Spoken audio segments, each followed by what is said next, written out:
Hello everyone and welcome back to another Minecraft tutorial, and in this one I'm going to be showing you how to build this 4x4 vault door you can see behind me right now. So I know it's been a while since my last upload, 10 months to be exact, but I'm back now with this piston door tutorial, so let me show you how to build it. So the material list this time is relatively short. As you can see, you're going to need 87 concrete. This can be any block, but this includes the blocks that the door exists on and the blocks that the redstone is sitting on. And the rest of these resources should be fairly self-explanatory, although I should say that you are going to need 2 minecarts as well. And these can be any type of minecarts, but I recommend you use the regular minecarts because they're the least expensive. So we're going to start off by placing 4 pistons like this, and then making a second line of them. So this will be push up the bottom section. Then we'll place some blocks on top of them, like this. And now we want to go underneath, and you want to place 2 blocks right here. Then you want to grab some observers, place 1 facing inwards like this, and you can place some temporary blocks right here. And then place your observers facing in like that. Now you can remove those and replace them for some node blocks. And place a concrete block in the middle like this. Now on the side you want to be facing outwards. You want to place 2 observers facing upwards like this. Now if you have that, you want to place a few temporary blocks like this. And then place double pistons right here and pistons on the side like this with 1 block outwards. And you should have a T shape that looks a little bit like this. Now you can remove the temporary block and place a temporary block coming out from this block right here. Place a observer right there, then a block here and 2 node blocks on the sides, like that. Now just place some observers, then node blocks and observers again. Now place a regular block here. Then you can place a temporary block there, look down and place an observer facing downwards like this. You can remove the temporary block and place a block right here. Now you want to place 2 redstone dust on top of the blocks right here, and then have a redstone repeater facing outwards set to 2 ticks. Now go to the side that you placed the 2 observers facing upwards, and go to the top here to this observer right here and place a sticky piston facing inwards like this. Now you can place some blocks on these 2 sides. Now on the opposite side you can grab a hopper and place it there, then place a observer facing upwards and then to the side, like that. And now you want to grab a node block and place it here. Now for this sticky piston you can place a detector rail right here with a minecart on top. And now you'll just want to power it once and then power it again.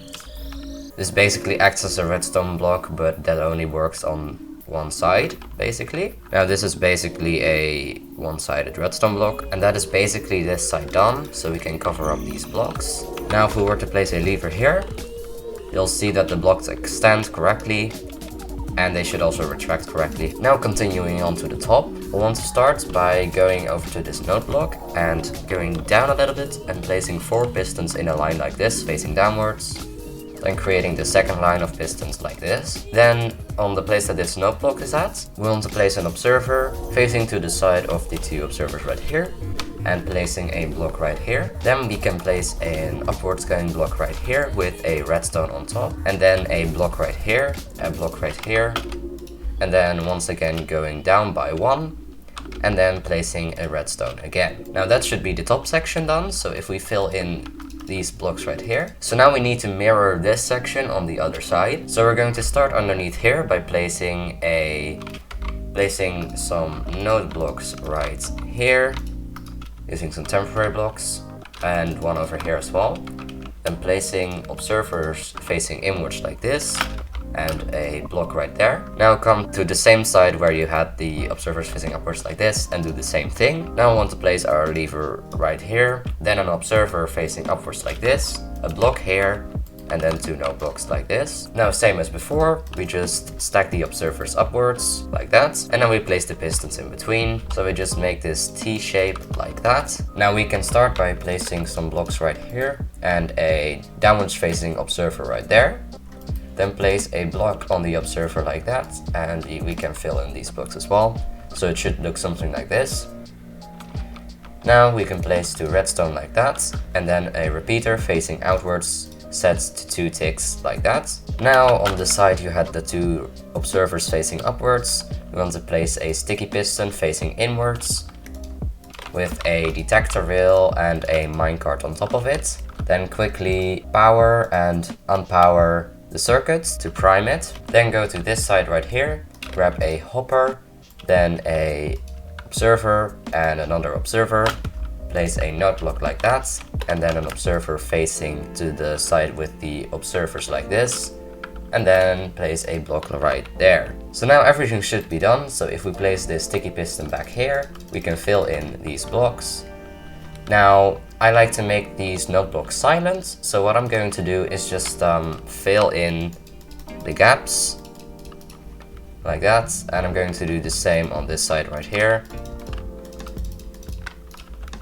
and just reset these node blocks and fill in the blocks on the right places. So now if we flick this lever on this side, it should extend this half, and on this side it should extend this half. The retractions should work as well.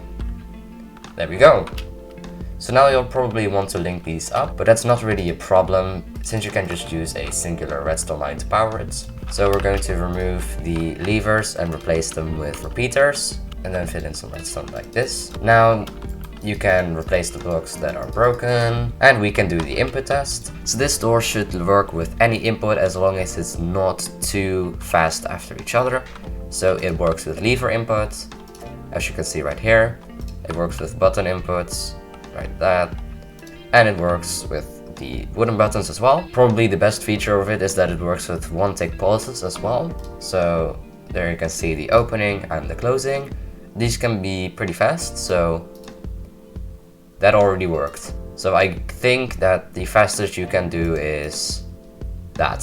So that's a pretty solid door, if I say so myself. This door has also been tested in the 1.20 snapshots. It works completely normal. And I also don't see any reason why it should no longer function in future versions or in older versions of the game, except if you go so far back that observers weren't a thing. So yeah, that's basically this tutorial. If you have any questions, you can leave them in the comments down below. And if you enjoyed this video, make sure to like and subscribe. It helps me out a ton.